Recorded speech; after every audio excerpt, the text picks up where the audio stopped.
The room was silent, but Adana's heart thundered in her chest. She lay on the edge of a thin, torn mat, pressed into the farthest corner of the room. Her 6-year-old body trembled beneath the faded wrapper clinging to her damp skin. Outside, the wind howled faintly through the cracks in the mud brick walls, but it was not the wind that terrified her tonight. It was the voice. She's an evil child, just like her late mother. It was her stepmother, Sandra. Adana didn't move. She didn't blink. She barely breathed. She knew Sandra hated her. She knew the beatings, the curses, the days without food, the locked doors. But this was different. Her voice wasn't just angry. It was final. "I don't want her in this house anymore," Sandra snapped. "Take her. Do whatever you want.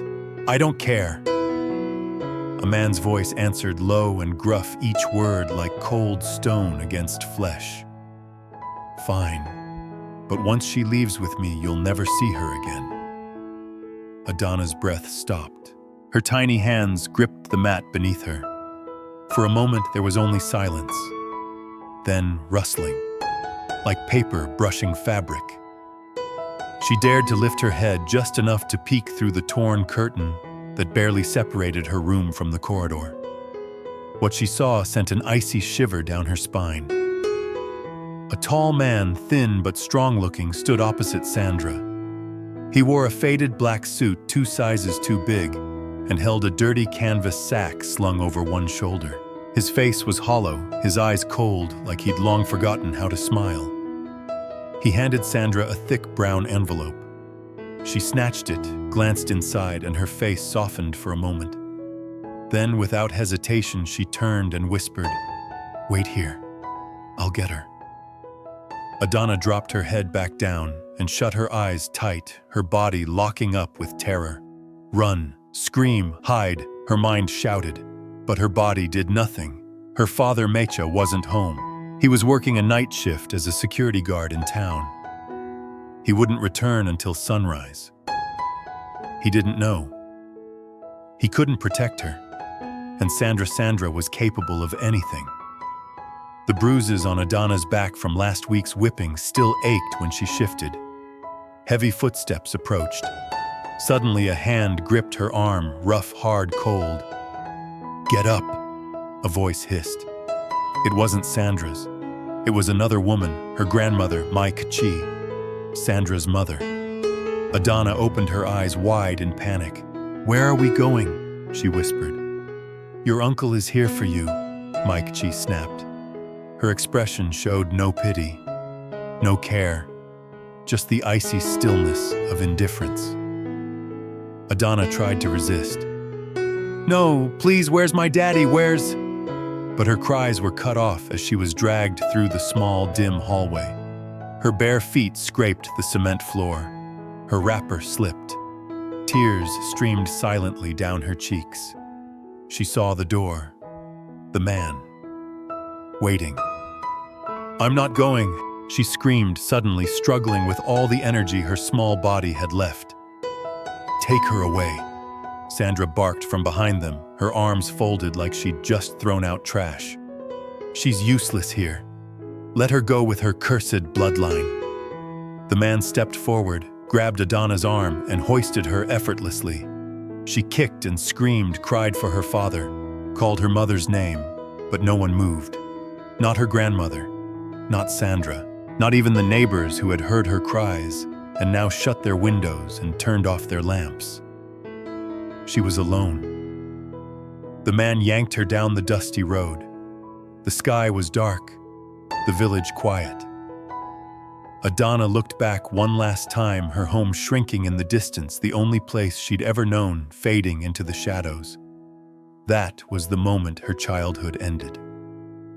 The next morning, as sunlight crawled over the rooftops, Mecha returned home. His uniform was dusty, his eyes heavy. His back ached from standing all night guarding a warehouse where nothing ever happened. But something felt wrong as soon as he stepped through the door.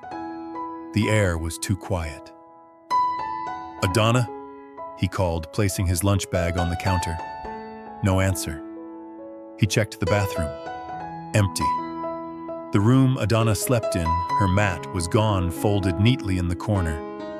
His heart beat faster. Adana, he called again, louder now. Sandra appeared, already dressed for market, a towel around her neck. She sniffed and wiped her face lazily. She woke up last night, she said flatly. Said she wanted to pee. I thought she came back inside, but she never did. Mecha stared at her, disbelief creeping over his face. And you didn't look for her? I did, Sandra said, voice shaking now. I didn't want to worry you. I've been asking neighbors since morning. A voice chimed in from the next compound, an old woman. I heard a child crying last night, she said, begging someone not to take her. I thought it was just a dream. Mecha's hands clenched. Amanda Adana's mother had been dead only 2 months. The memory of her face still lingered in the corners of his mind. And now their daughter, his only child, was gone. Disappeared into the night. He turned to Sandra, eyes dark with realization. You did this. I don't know how, but I know. Sandra gasped. How dare you? But Mecha didn't wait. He stormed out the door, shouting for neighbors, calling the police, running barefoot down the dirt road, as if he could still catch the past and pull it back. Far away in a small roadside shop on the outskirts of a dusty town, Adana stood silently beside Django, the man she now called Uncle. She hadn't eaten since yesterday. Her eyes were red, her feet raw. She clutched a plastic jug of water, preparing to sweep the dirt floor. Django barked orders at her like she was a stray animal. No one knew her name. No one knew she existed. She had become a ghost, and her story had only just begun.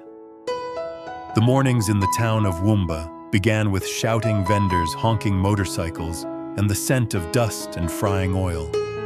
But for Adana, every morning began with the crack of Django's voice. Wake up, lazy girl, he would yell, kicking the worn mat she slept on in the corner of his stall. If you don't get water before the sun rises, you'll not eat today. She would rise without a word, her bones aching from the cement floor, grab the rusted jerry can, and run barefoot down the rocky path to the borehole. She was not a child anymore. Not in the eyes of those who saw her sweeping, fetching, kneeling, carrying loads too heavy for her thin arms. She had become a servant, invisible, voiceless, a ghost. Django ran a tire shop by the roadside, a crooked shelter built of zinc and mismatched wood. He fixed punctures, patched tubes, and dealt in old, dusty tires stacked like towers.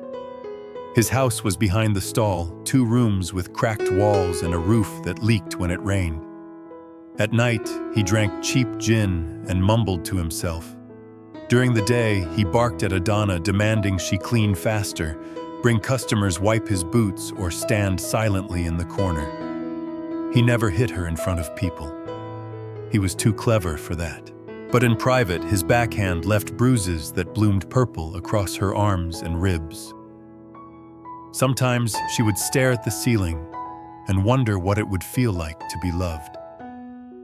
She no longer remembered her mother's touch, only her voice. Soft, gentle, calling her my light. But the only light she knew now came through the holes in the roof. She was never enrolled in school. She was told she was too slow, too stubborn, too expensive. When other children walked past in uniforms, their shoes shining and eyes bright, she would turn away and sweep harder. Once she tried to speak to a teacher, but Django caught her, and the beating that night left her with a limp for 2 days. She never heard from her father. No one came looking. The name Adana meant nothing to anyone in that town. To them, she was just the girl, a helper, a house girl, a nobody. But inside her, something still stirred. Some nights, when Django was drunk and passed out in the plastic chair behind the stall, Adana would sit quietly by the window and let herself remember. She would remember the look in Sandra's eyes when she sold her. Cold, triumphant. She would remember the day her mother died. It had been a Saturday. Amanda, her mother, had cooked rice and stew. Sandra came over that day, uninvited but smiling. They had eaten together, all of them. Then Amanda sent Adana to the market to buy tomatoes. When she returned, her mother lay on the floor, twitching white foam spilling from her mouth. Adana had screamed and screamed. Sandra slapped her. "Shut up, you evil child," she said. "You killed your own mother." That memory never left her. It lived in her bones. The smell of stew, the cracked plate, the bruises that followed. She would dream of it often, her mother reaching out, whispering, "Run, my child, run." And one morning, just before the call to prayer echoed across the rooftops, Adana woke to find Django snoring loudly, the bottle of gin still in his hand. Her heart pounded. She looked at the open door, the sleeping town, the jerry can beside the wall. She did not pack a bag. She did not say goodbye. She ran. She ran through alleys and across muddy paths. She ran past barking dogs and silent windows. She ran until her legs gave out. And then fate intervened. A black Toyota slowed beside her. The window rolled down. A man in his 50s, salt and pepper beard and soft eyes, looked at her with confusion and concern. "Hey, little one," he said gently. "Are you okay?" She didn't answer. He saw the bruises. He saw the fear. He opened the door. "Come." She hesitated, then climbed in. His name was Mr. Okiki. He was a retired teacher.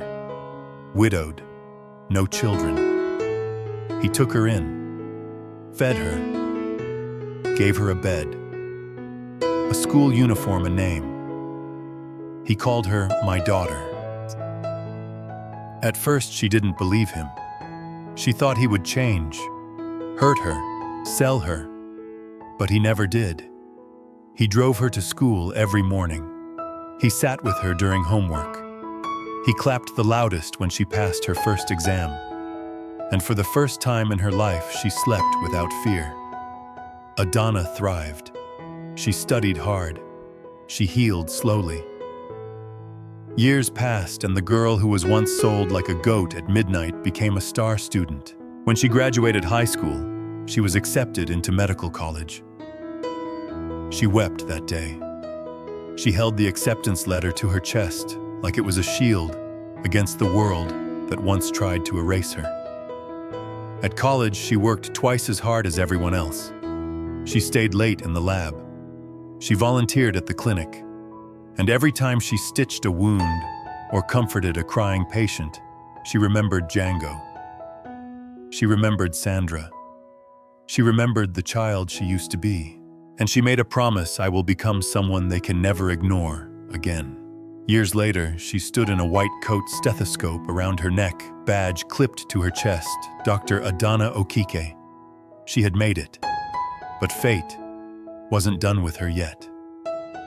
The morning was like any other: bustling corridors, the scent of antiseptic, the distant beep of monitors tracking fragile lives.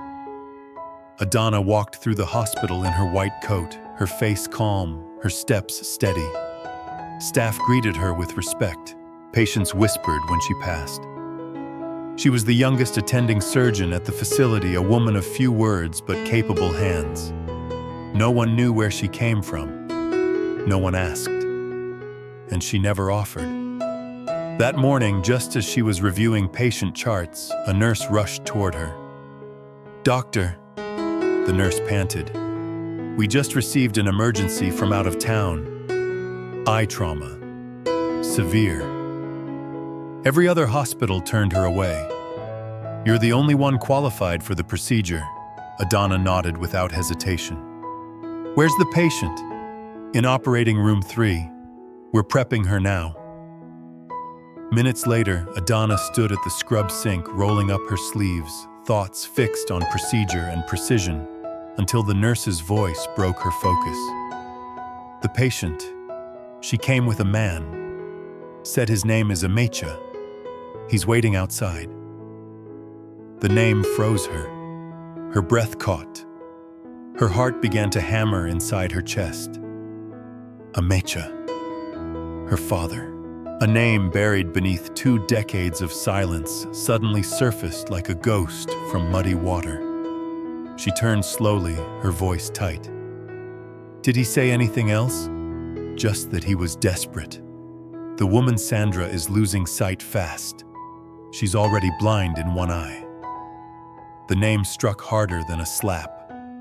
Sandra, her stepmother, her abuser, the woman who sold her. Adana's knees nearly buckled, but she forced herself upright, stripped off the gloves, handed the clipboard to the nurse, and walked toward the waiting area with a mix of rage, disbelief, and a sudden hollowness in her stomach.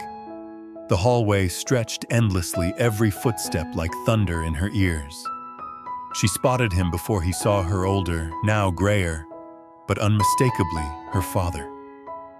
His posture sagged, eyes darting around nervously, wringing his hands as if holding invisible guilt. She stepped closer and cleared her throat. "Sir, may I speak with you?" He turned. Their eyes met.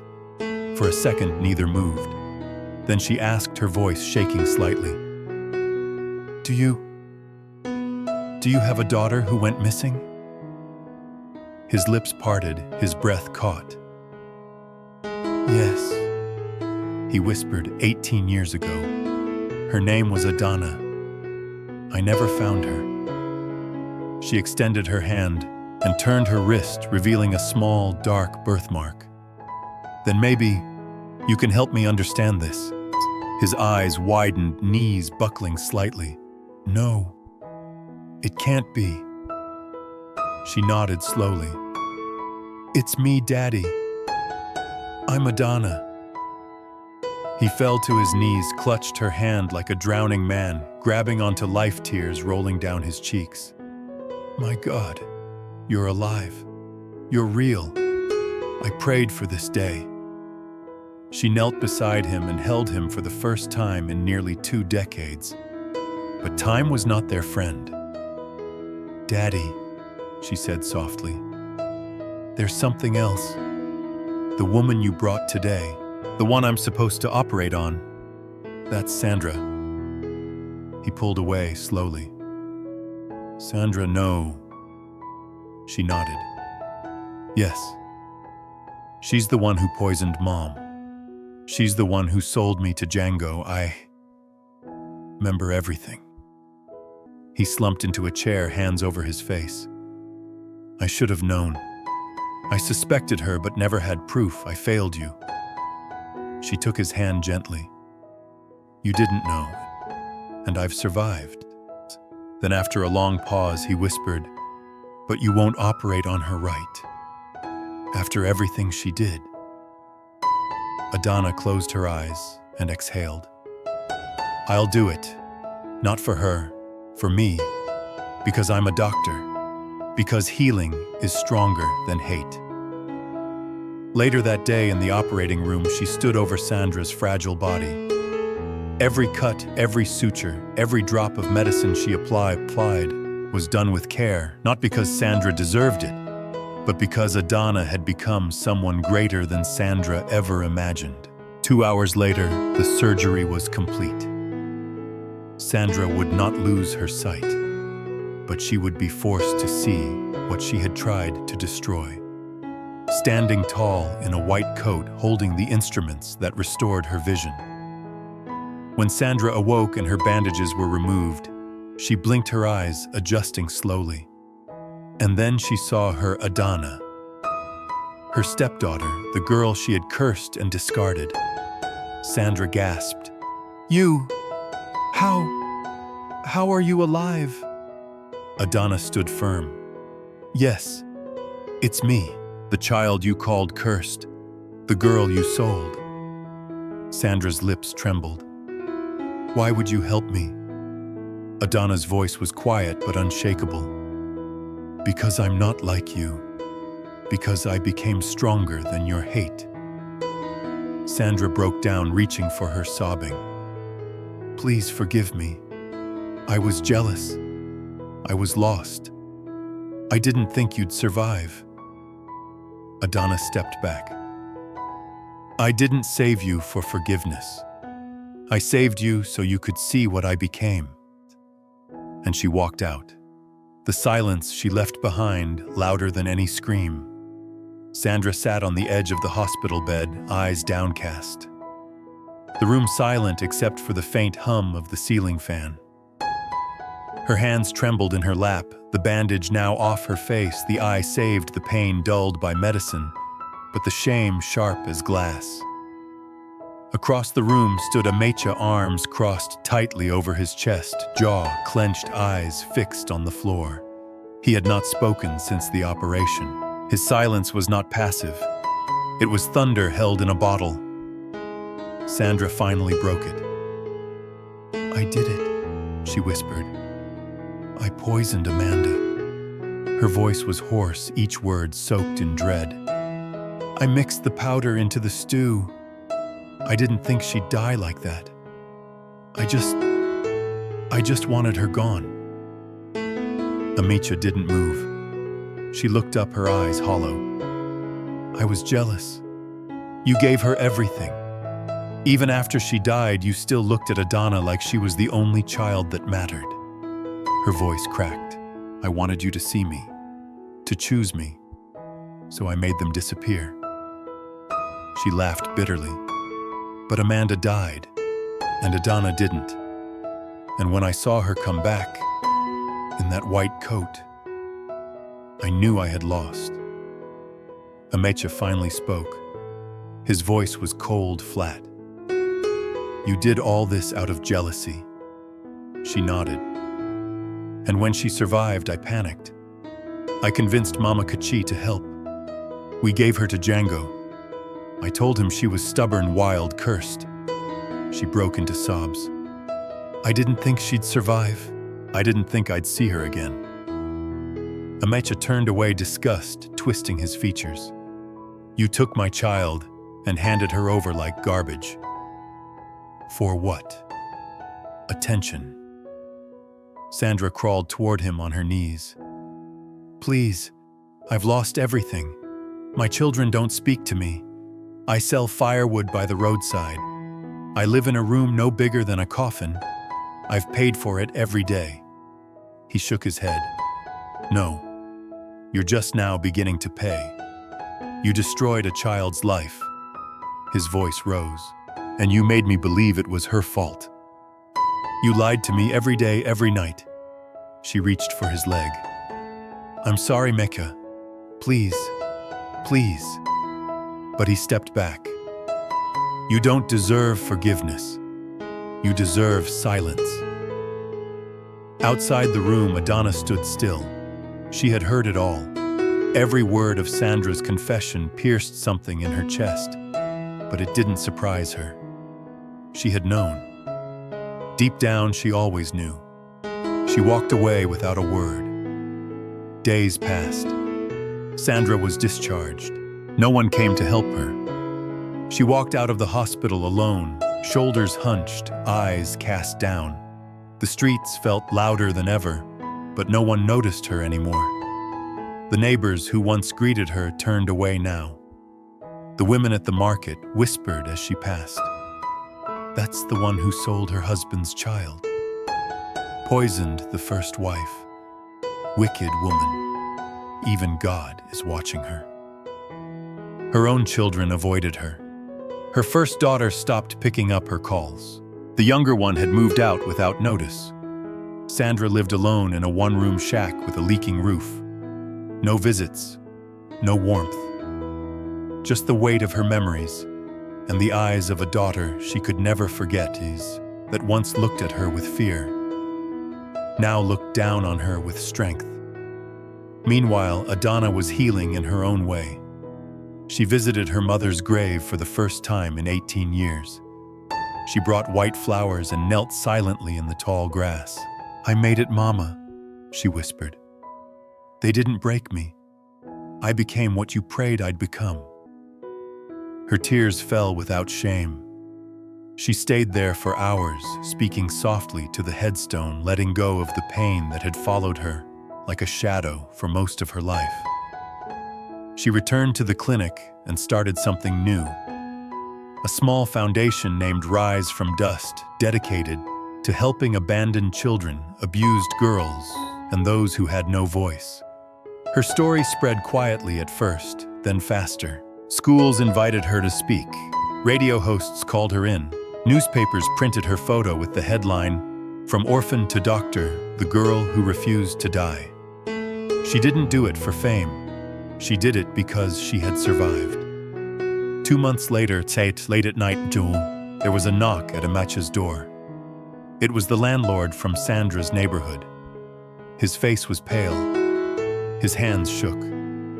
"Sorry to disturb you," he said, eyes low. "We found her this morning. She took her life." The silence that followed was vast. Amacha sat down slowly. Adana didn't speak. The landlord continued. "She left a note. Said she was tired. Said she lost everything the day she tried to destroy the one person who never wronged her." The burial was small. No crowd. No flowers. Just Adana Amacha and 2 of Sandra's estranged children who stood at a distance. Adana didn't cry. She stared quietly as the coffin lowered into the earth. She didn't hate Sandra. Not anymore. But she wouldn't forgive her either. Some things needed to remain scars, not wounds. As the grave was filled, Amacha whispered, "It's over." But Adana knew better. It wasn't over. Not yet. Morning light spilled through the wide windows of the clinic as Adana walked down the hallway, clipboard in hand, her steps as certain as ever. The staff greeted her with admiration, but she had no time for pleasantries this morning.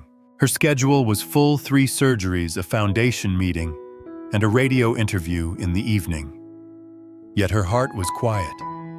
The storm that had raged within her for 18 years had passed. What remained was resolve.